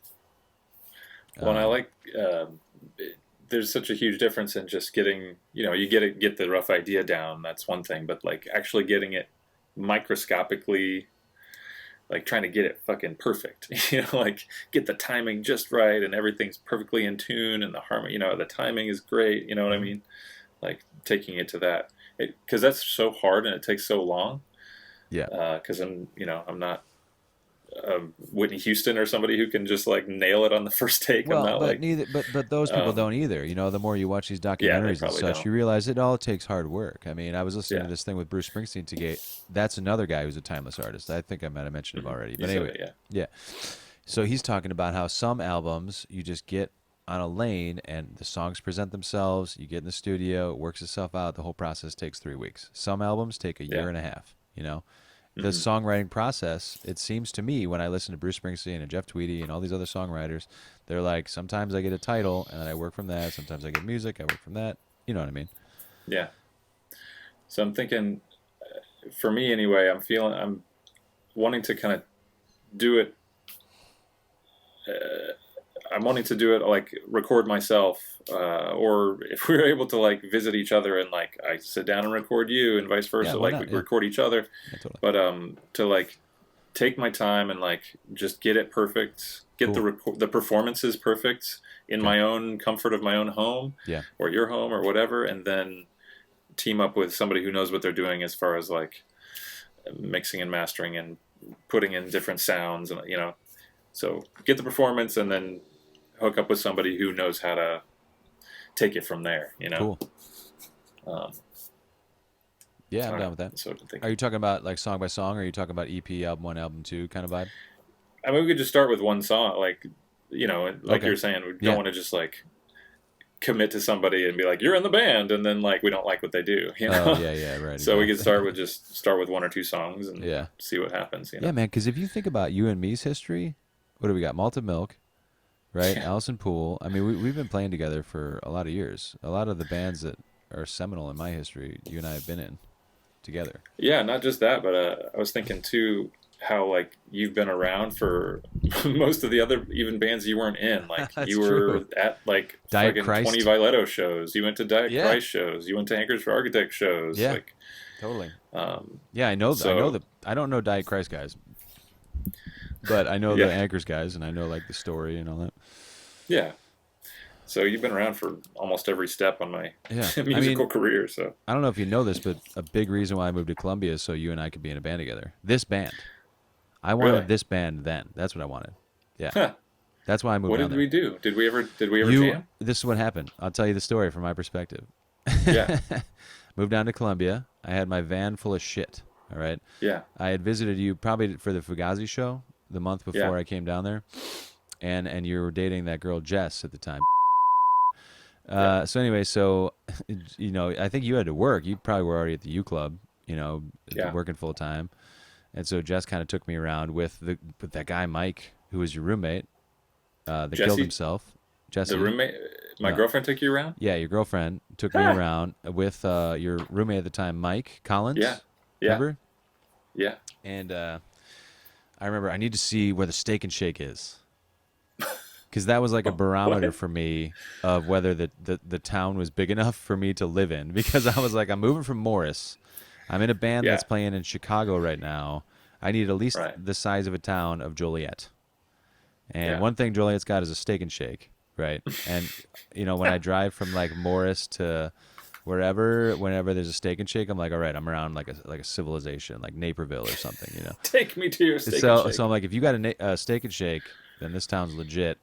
Maybe it's worth me moving here, even if Walker doesn't want to be in a band with me or whatever, you know, because I don't think I ever came out and told you, hey. I don't think I knew that. Yeah, you probably never knew that, man. Like, you know, that's the way I live my life. I'm just like kind of trying to work in, like, kind of be around situations that could potentially come to fruition. I guess. I don't know. This is why I'm in therapy. I'm working all this out. Don't worry about it. Yeah. So I show up and got my van full of shit. And I get to your house, and we're chilling. Like, Mike's there. We're on the couch. You know, you're probably smoking weed. It smells like fucking ashtray in your house. And and I'm like, oh, yeah, so where's your drum set? You know, like, let's jam or whatever. You're like, oh, man, a drum set, it's, like, been in my closet. I haven't had that thing out in 6 months. Yeah. Your drum set was, like, packed up. Yeah. and then you're like, yeah, my cymbals are in there, some shit. I'm like, wow. He's like, not at all on the same page as me. My van was full of shit. I'm like, I could drive to California right now. Like, I could just go, you know. And I was like, no, like, I'll figure this out. Like, you know, like, I rented a place, Steve Gay's place. I set up my shit. I'm like playing music. I'm like, all right, me and Walker, we're gonna fucking play eventually, you know. And then I felt like you just ignored me the whole summer. This is what I'm saying. Nobody knows like what you're thinking until you tell them, dude. Like, nobody knows. I didn't know that. I know. Well, I was literally just writing about that time period yesterday and today. And yeah, Here's some insight for you. yeah, that's crazy. That's getting your side of it. Yeah. Well, right around, I was trying to figure out when I started with Viletto. So I wasn't in Viletto when you got to town. I don't think you knew Kevin yet. Yeah. If I'm remembering correctly, because Kevin felt like a figure that came in much later. Like I was established in Columbia, and maybe we had played some music, and then I was kind of like, okay, Ryan's like on his own trip right now. I'm gonna do my thing. Columbia's cool, whatever. And then I mean, I was trying. Yeah. You know, I didn't drink yet, so I didn't have any game. You know, but that was my mission. That's for sure. Wow, you felt like I ignored you? Yeah, I did. That's great. Yeah, no, man. I mean, but this is the thing is this is what I'm trying to figure out is what of this thinking is actually healthy and what of it is like based in what is irrational, what is rational, you know, and those kind of thoughts really feel like how my mom would think, you know, and she was later diagnosed with like delusion. Delusional thinking, you know, and so I was just like, because I catastrophize, you know, like when Erica goes out, like our original time we hung out, when our respective girlfriends were out in the town and we were just freaking out about it. Yeah. I still freak out about it. Erica's at work right now. If I think about it, I'll freak out about it. Wow, really? Yeah, 100%. That's why that song Marbles is about like, I want you to notice when I'm not around, you know? Yeah, yeah. I'm not around. Like, I'm noticing you're not around. Yeah, yeah. Like maybe I'll make that another lyric. I'm noticing you're not around. Like, yeah. When am I gonna get mine, motherfucker? Turn around. Let's write it down. Write that down. God damn it, we did something. That's paid time right there. Go for it. I gotta find this whiteboard. Yeah, that's interesting. Because I remember. I don't remember us ever like having a conversation about being a band at that time. Like we'd been in Malted Milk, but yeah, man. That's so weird. Isn't it weird? And now, of course, we live states apart. And, but back then, it was like I totally took it for granted. Like, oh, Luke moved to town. Awesome. Like, we'll hang out. But it wasn't like, oh, we got to make the most of this time in our lives because we will soon live in different states. And it just seemed like, oh yeah, of course, Luke's in town. Like, right. I don't know, because like, yeah, I was trying to think. Is because I kind of was like introducing your character of like you moving to town. I was kind of telling your backstory a little bit. Oh, okay. And then remembering a few things about your place at Steve Gay's place before you moved to High Street. And I remember a couple things. Like I remember you having the no air conditioner, and you were on this like. That's right. It wasn't just that you didn't have an air conditioner. It was like a thing where you're like, I'm not going to get an air conditioner because I'm like, I'm going to steel myself against the heat, or like I'm gonna just take it. I'm gonna sit and take it. Yeah. So I remembered a few things, but then I was like, well, what did we do? Like, why don't I have any memories of? Well, because we didn't do much, man. We didn't do much. We just didn't hang out. No, we didn't hang out much. I mean, we hung out, but you kind of had your own life, you know. And we would hang out every once in a while, but I didn't really feel like too much. It was a really lonely time for me, if I'm honest. It's not your fault. It's my fault. I mean, it's nobody's fault. But you know, so what I did is I moved from your place to Steve Gay's place. And then I got the High Street apartment. And I remember... You lived at my place? Yeah, I lived at your place for like a month. I was on your couch for like a month, I think. Yeah, dude. Are you serious? Yeah, and I think there was even some vibe like, get the fuck out of here. Or maybe I put it on myself, because it was probably like Steve Gay was leaving. It must have been just like a week or two. He was leaving at his place, and he had a couple of roommates, and they were being cunts. And he needed to still pay rent, so I was like, I'll pay your rent. And like I kind of sublet his place, but it was empty. Yeah. And so that bought me a little bit of time where maybe you and I could be in a band or something, I guess was my thinking, I guess. I don't know. I wanted to get out of Morris, man. I wanted to get out of Chicago. I was in an emo band, and there wasn't much happening creatively that was satisfying to me. And Gary, I'm sorry, I love you. Like I love the shit you write, but like emo was played out at that time. And like, and honestly, when I would write in a lead guitar capacity, it was the first band I was like lead guitar in, you know, which was cool. And we played the Metro. It was huge, man. It's huge. Yeah. Great. I was in a Chicago band. I can say that about my life, you know. But, you know, I still wasn't satisfied. And I was like, man, there were moments in Malted Milk where you and I would like, all of a sudden we'd be playing like Radiohead National Anthem. And I was just like, motherfucking Walker, dude. Like, this is the guy who is in like my band, my life band, you know. And Yeah. so I just chased that. I was chasing it, and it was kind of like, I know that ultimately I'm gonna end up in California, um, and maybe I should just go now because I'm making a move. I've saved this money, um, and but Ryan says I can come down and live with him, and maybe I could like really get some fulfillment creatively moving to Colombia. It seems kind of like there's some cool culture happening down there. I got a shot, so I chased after that, and then after that summer, I don't know. I was just better than Morris and better than Chicago still. So I was like, fuck it. Yeah. I'll sign a year lease on High Street and commit Right. to working full time at U Club as a grunt dishwasher, Yeah. and just see where this goes, basically. And then it Yeah. didn't really go anywhere for a year. It just kind of sucked. And then I was just like, well, this sucks. I'm delivering pizzas and washing dishes. I'm working like 40 to 50 hours a week. I'm 20 years old or 21 years old. Is this really how I want my life to be? You know, Dad says he'll pay my bills if I go back to college. There's a college here. Which one can I get into? I'll try and get Right. into the best one I can. So that's why I went back to Mizzou. So Dad will pay my bills, basically. Plus, I was Huh. probably feeling like really uh, stunted. Intellectually, there wasn't much stimulus happening. Just washing dishes and pizza. If you don't have a direction, if you don't have a side project like this, for Hmm. me, I probably just just obsessed over the fact that I'm not doing anything with my life. Yeah. So then all those factors played into me deciding to go back to school, and then I didn't have a major.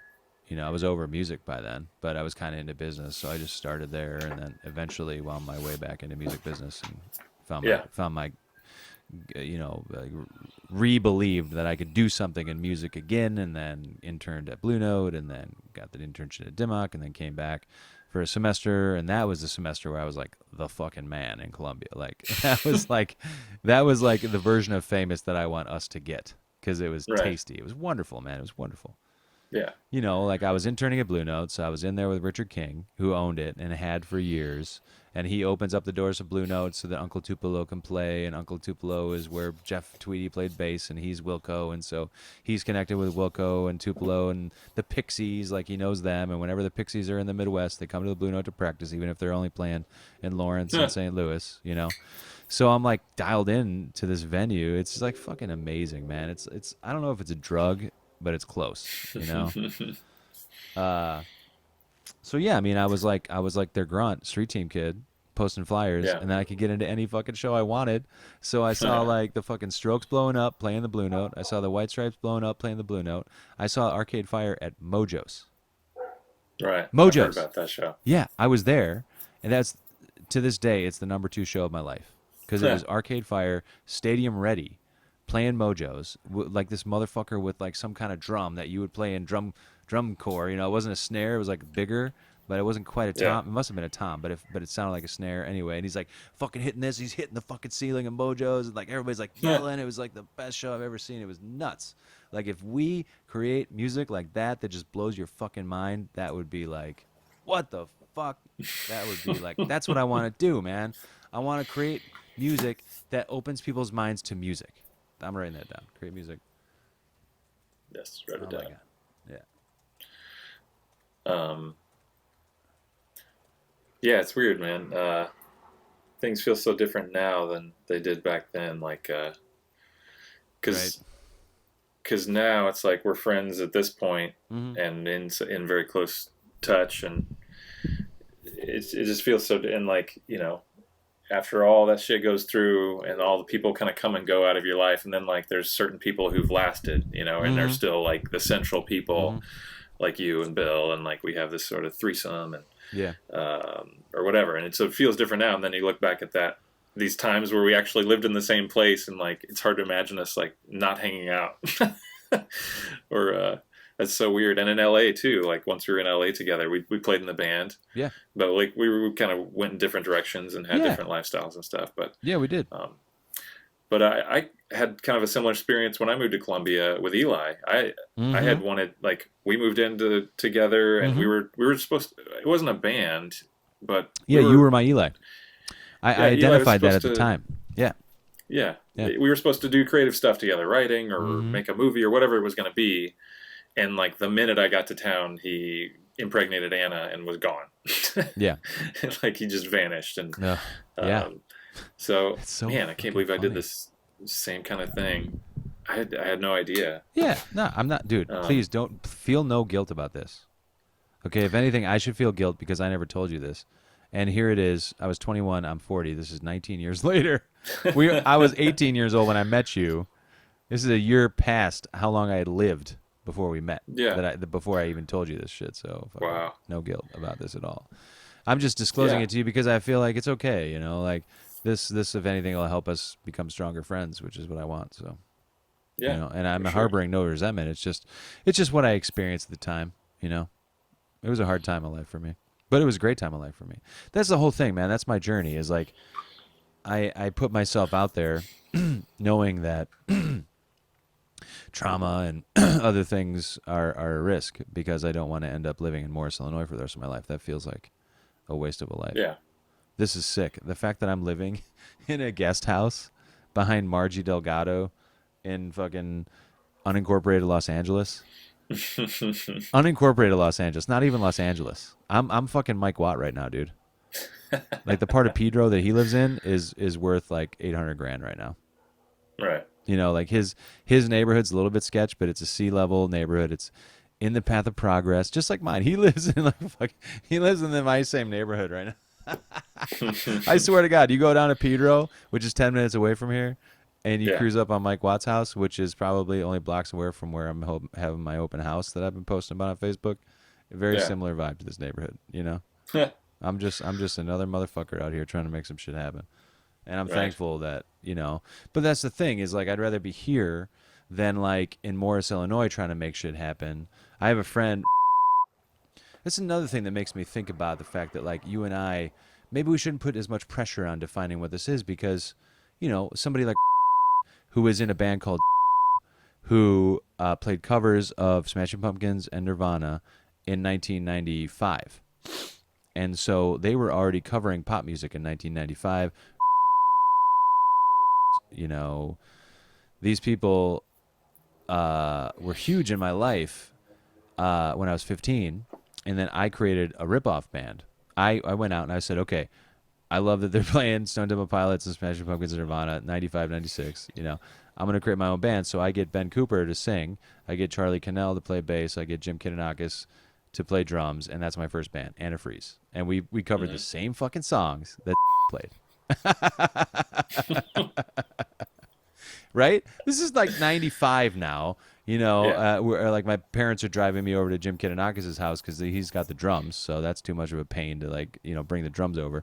So we go and play in his basement because his parents are cool. And now we got a band. Anyway, fast forward, the guy who is in that was the singer and guitar player, he's been in bands this whole time. He's been playing music this whole time. He's been creating. It's just something we have to do, my friend. But I don't want to be creating music with I've known him almost as long as I've known you. You know, he's got 4 years on you, right? But I'm fucking with you, dude.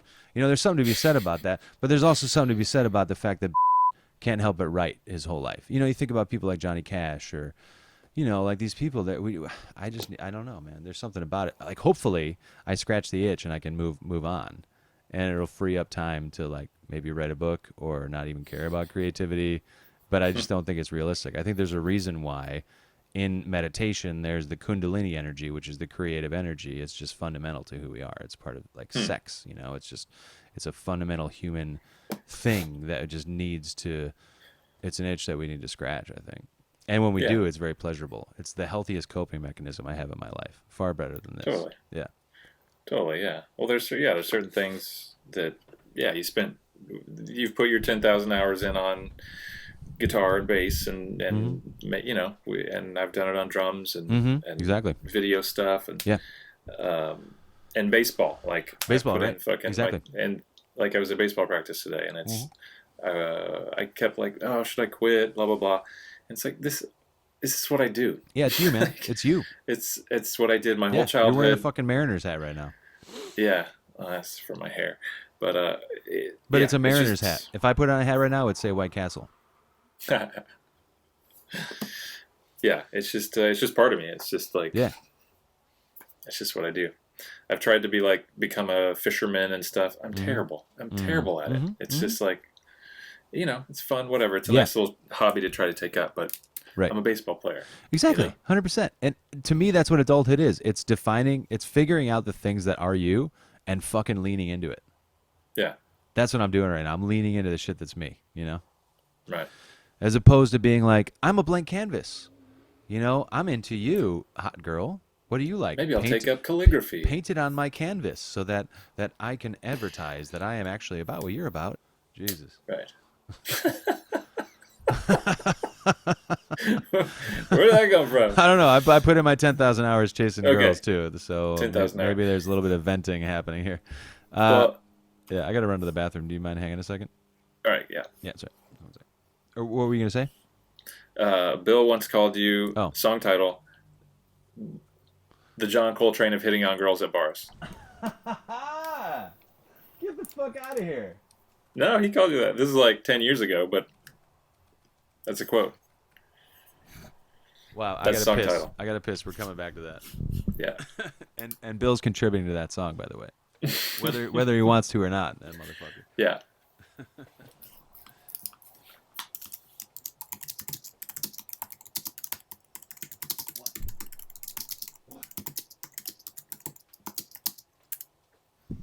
Hey, Yo. Johnny Coltrane, sax master, aka sex master, reporting back.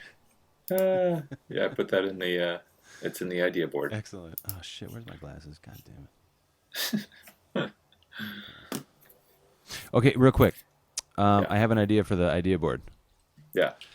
Concept album, okay, about our shared experiences.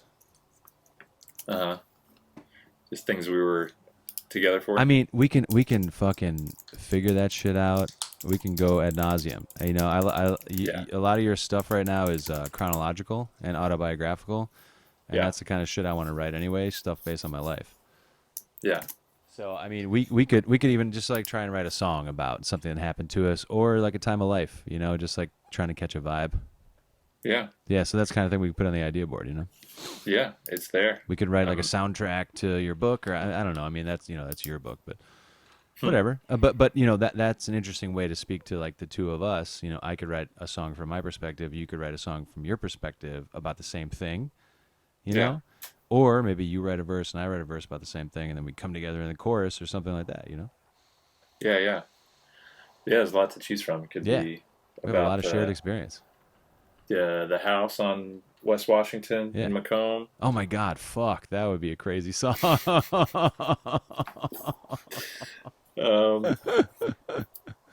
mean, there's only 2 months, but some shit went down. Oh my God. The formative years, everything is exponentially more impactful than things that happen now. Yeah. Right? Yeah. Yeah, dude, I've written about a bunch of this stuff that I haven't sent to you or anything. Like, the last 9 months I've been like going through college years and Columbia. I'm writing about Columbia now, like, and you're in a ton of this stuff. Nice. I don't know. Hopefully. The thing you wrote about me before made me look like a real douchebag, but I mean, I acknowledge that I am, so whatever. Well, there's that part of me anyway. Maybe in a spot or two, but the overall portrayal isn't that bad, I don't think. Oh, good. Cool. There's I don't know what point you got to, but it's there's plenty of scenes where you don't come off like that. Well, and shit, Great. I'm sure I've been a douche plenty of times to you. We talked about one today that I didn't even know about. You've had some poignant moments.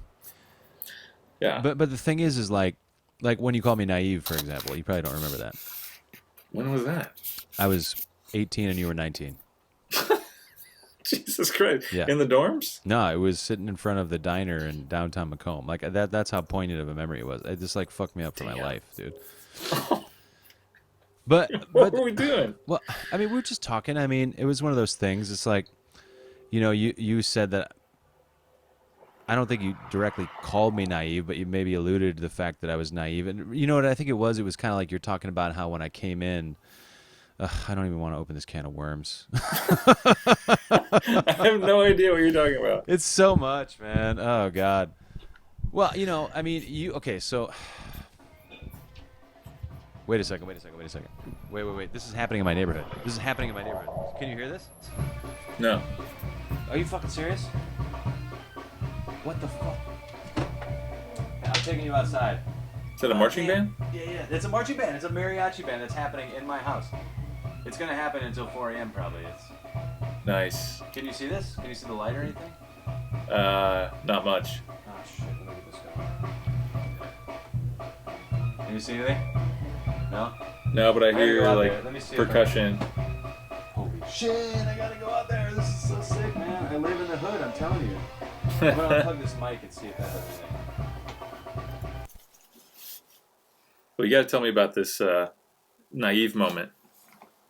Can't hear anything now. I can't hear anything. Is it still, like, looking for your mic?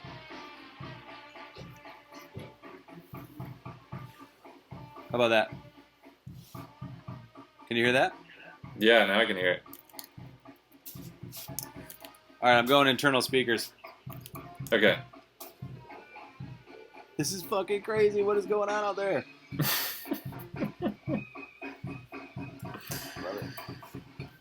This is being recorded, right? Oh, yeah. Oh, yeah. Welcome to Los Angeles, folks.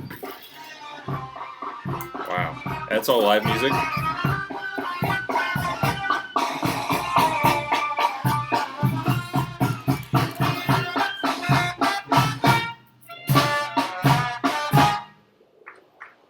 Yeah! That's awesome. All right, so you got to tell me the story. Oh, yeah, you don't care about the mariachi band. All right, so I don't remember exactly. Again, I don't remember the context. But I feel like maybe it was on a weekend. Maybe we were just getting diner food. Whatever. Maybe we were just in downtown Macomb for some reason. It could have maybe been Malted Milk Days. Oh, God, here we go. Timeline. I don't know. Let's just say it was in that era. I was probably pre-21. Fucking mariachi band. See, the novelty wears off.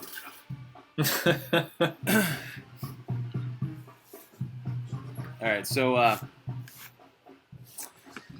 my memory is that we were talking about political stuff, like ideology, Yeah. And you made a comment like I was more naive than you walking into the college environment, because you had a background in, political thinking or something, and I didn't. Kind of vibe. Sure. And I'm like, anybody calls me naive, it's like I'm stupid, Yeah. And being stupid to me is like a big deal. Yeah. I don't want to be perceived as stupid ever. So I grapple with that for a lot of time, but I've come around to it not so much as like naive in terms of ignorant. Like I was more ignorant to it. You weren't saying I am a stupid person who will never get it. It's more like you cut out there for a second. I can't hear you. I've lost it. I've lost connection. Oh. Can you hear me? Yes. All right, cool. Sorry about that. It's all good. Cool. I'm on my earbuds now. This is a lot better for me anyway. Cool. And we're back. Cool. Well, it sounds like I was just being a dick in that case. Well, I mean, maybe. Because, I feel like when we lived together at Washington, we were like a little passive-aggressive here and there. Yeah, we were in some kind of fight. I have no idea what it was over. But yeah, we were both kind of like grouchy and incommunicative. Yeah. Right. And shit, we're only there 2 months. Yeah, I mean, based on that, I'm like, I can't have roommates. If I can't live with like my best friend, I can't have roommates. Period. And the only other roommate that I've been successfully able to live with was girlfriends. That's Yeah. it. Brianna, Joanna, and Erica. I kind of do this thing with roommates where I'm like real friendly at first, and then I kind of just ignore them. Mm-hmm. I think I do that with all my roommates. If we hit it off, and then I kind of just pretend like they're not there. Yeah. I don't know why I do That's that. what happened with me and Jeremy, and that's kind of what happened with us, I think. Huh. Because you had your big room and you had your cats, so the room always had to be shut. Oh, okay. Right, so then it wasn't much us like hanging out. I guess Yeah. it was more like separate space, so it's Yeah. kind of awkward. Yeah. Huh. Very interesting. Well, yeah, I'm sure we've like, in 20 years we've stepped on each other's toes plenty of times and been annoying or a dick here and there. Well, but remember the fights we used to get into with each other about packing the van? No. What van? You don't remember that? On which occasion? I was like so infuriated with you because the way you pack was just so nonsensical to me. During the LA trip or when? No, and malted milk. Oh, okay. No idea. Don't remember this at all. Because remember, we lived together in Washington when we were in malted milk. Yeah. So we were like beefing all the time as roommates, but then we were in a band. Right. And we'd pack the van to go to the gig. Yeah, so you would just like throw all your shit into an empty trunk, and I was like, "Are you serious? Like now I got to take all this shit out of here and put these amps in." You know what I mean? It was just stuff like that. But I think what it came down to was Siri's harassing me. Oh. There we go. Okay. Oh my God, she's coming back. What the fuck? So, yeah. So I mean, that was one of the things. But I think that these things are stupid, like kid things. Yeah. You know what I mean? I love how people remember different things. Like, Yeah. we were all at all these I'm same worried events, about what you remember. Yeah. and we just have different sets of memories. It's so crazy. There's certain quotes that we remember for God knows what reason. Like I can hear these specific quotes throughout my life that I remember for that. There's no relevance to them. They don't seem important, but for whatever reason, like I remember it. Like I remember some conversation with you early on where we were talking about like what girls were attainable or something, and I was trying to lower my sights of like, oh, I don't want to go for the hottest girls, and I went through this whole spiel about trying to be realistic and not going for like these dangerous hot girls, and you go, that's bullshit.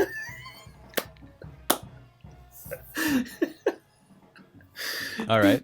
I just remember your So now when you yell bullshit, it sounds like that sometimes? It's like a meme that you replay? Just that you totally disagreed, and you were like, but you called it to the heavens. You're like, that's bullshit. Like you weren't about to let go of, and look at you. You ended up. It came true. I guess I don't. I had a couple of hot girls, but mostly 5s and 6s. You're the John Coltrane of hitting on girls at bars, dude. I don't even want to hear it. I love it. No, I mean, but here's the reality: is that now I grapple with settling. Yeah, well, I do too. And I think the reason why I yelled bullshit to the heavens is because my dad instilled in me that I should never settle. Mm-hmm. So now it's like my dad will never think that anything is good enough, and I can't ask him because he's dead. Right. So I'm tortured by this. You know what I mean? Yeah. I don't know, and now like this day and age, it's kind of like coming to terms with settling, and maybe putting some power in this idea of settling, where it's like I'm not necessarily settling, I'm just realizing that I could be always chasing something better or something cuter, or maybe trying to optimize what I can get, but would that make me ultimately happier? Like what really would make me the most happy? Which is probably setting up a family with a person that I love who, will create a home life that I want, like my ideal situation. And maybe that's what's more fulfilling. And chasing after the ideal didn't work for me. Right. So I got to try something else, And so far, this is working for me. And, Yeah, it's wild when some of the stuff you've been remembering. I'm like, what? Like the whole thing where Right. we were gonna go to San Francisco together. I have no memory of that at all. And this, like you staying with me for a while when you moved to town. No memory of that. Oh man. Well, you seemed busy at the time, man. What was I? I mean, busy You were doing working what? a lot. What was I doing? Well, you were working at U Club, and then you got me a job there. Okay. Did we ever work at the same time? Yeah. A little bit. You got the day shift. Yeah, after we did. A Yeah. while. What's that? Didn't you get the day shift? Yeah. Like you ended up getting that. We were both on the day shift for a while. Well, I feel like I don't know if you ever had the day shift when I was there. I feel like maybe you came back and then got that shift. I had it at some point, but maybe it was maybe after when you left came or back. something. Maybe when you came back from Long Beach, maybe? Because didn't you go back to U Club after Long Beach? I did actually, not right away, Yeah. but I did go back there at some point.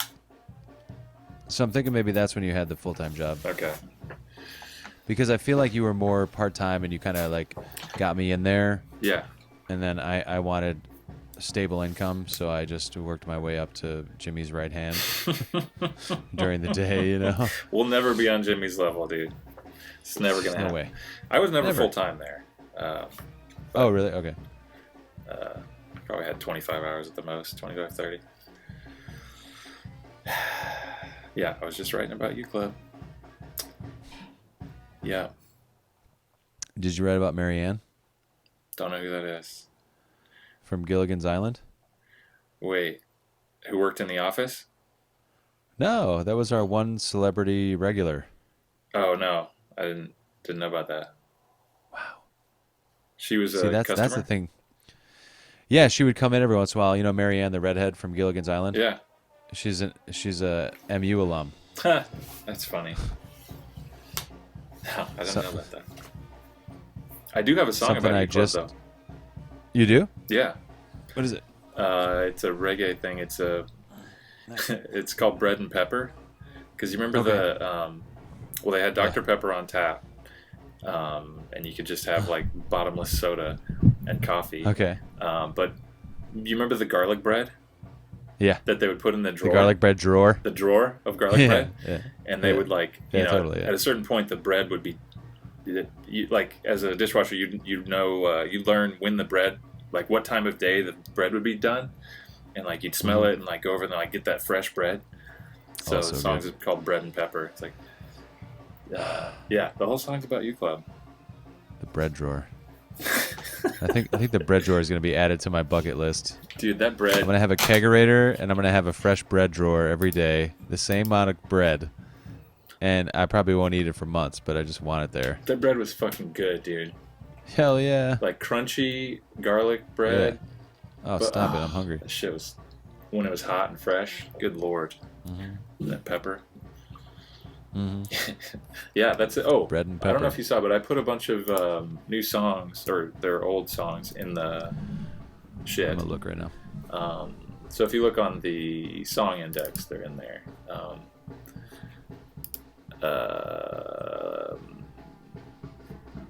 Bread and Pepper's not in there, but Thick Skin.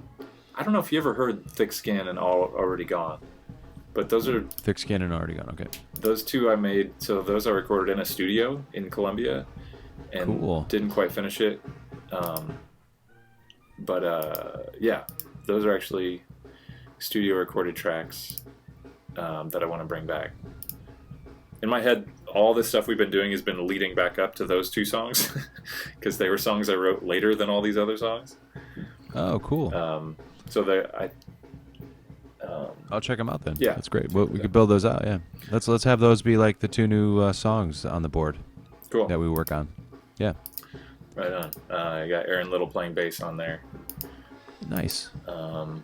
Yeah. Check that Oh, shit man, I out. can't wait to hear that then. I think that's all I put up. Oh, no, there's a few more. Know Nothing is another one. And For You. So there's four of them on there. And they've got like old demos on there. Okay, let me write this down. Know Nothing is one of the first songs I ever wrote. It's that like No way. predates all the LA songs. Nice. It's like when I first got my classical guitar. That's one of the first. Cool. I think it was maybe the second or third song I wrote. Thick Skin. What's the Ryan's Beat Jack White Indie Blues? That was when we were just doing this still back in quarantine, right? Yeah, that's when we jammed live. I don't know if we recorded it. Maybe we put that on the idea thing then. Yeah, I still remember the beat, Yeah. but I don't know if we have a recording. Oh, cool. Yeah, we could build it out if you want to build that into something. Oh, that's right. Didn't I make like a song or something? Okay, cool. Yeah, Yeah, you came up with something in the moment, but I don't know if we still have it. You might have recorded it on your end, but I don't think I have probably it. did. Yeah. For You, what's that one? That's another early Already one. Gone For That's You. Pre-LA. Okay, cool. So For You and Know Nothing are both like 2003, before I left Columbia, and then Already Gone and Thick Skin are like 08, 09. My poor dog hates this mariachi shit. He's like down here hiding. Sounds like fireworks. He's like down here hiding. Can you see him? I can't see your right. video You can feed see right my crotch. I should probably go because I got this other. That's got right. my writers meeting here. What was the other 2009 one? Thick Skin and Already Gone. Until a year ago, Thick Skin in my mind was like the best song I've written. But, cool. Anyway, it was not.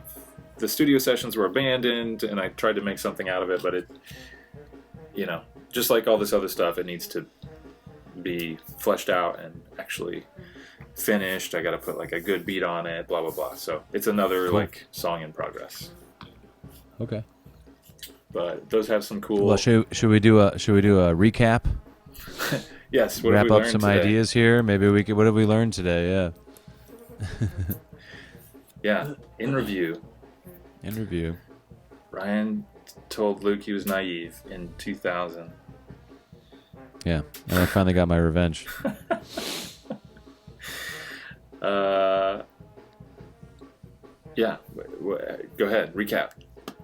Oh, okay. So, all right. Well, we talked about kind of higher level concepts. Trying to kind of get behind maybe an idea of what we're heading in. I don't know, or just trying to wrap our brain around what the hell we're doing, basically. Yeah.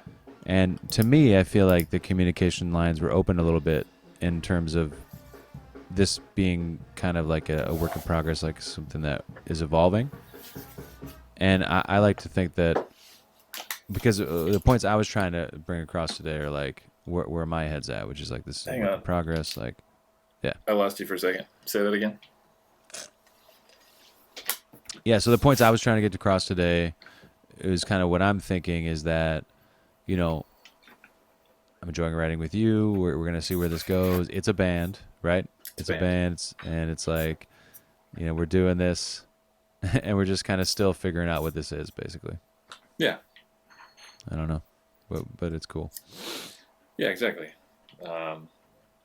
We're kind of debating different ways we could go with it.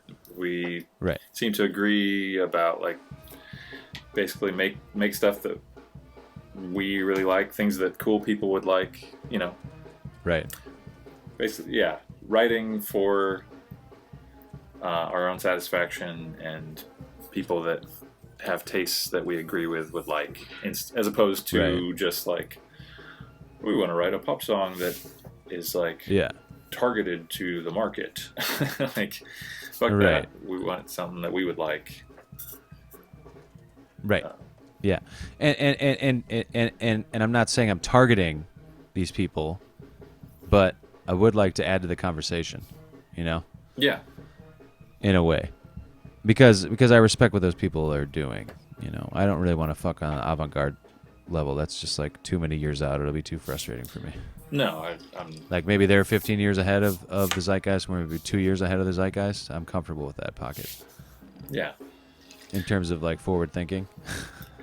Yeah, I guess I'm not for stuff I'm working on. I'm not thinking too much about like trying to push the envelope, or if it is pushing the envelope, awesome. But I'm not like, I'm just trying to make something that sounds good to my ears, I guess.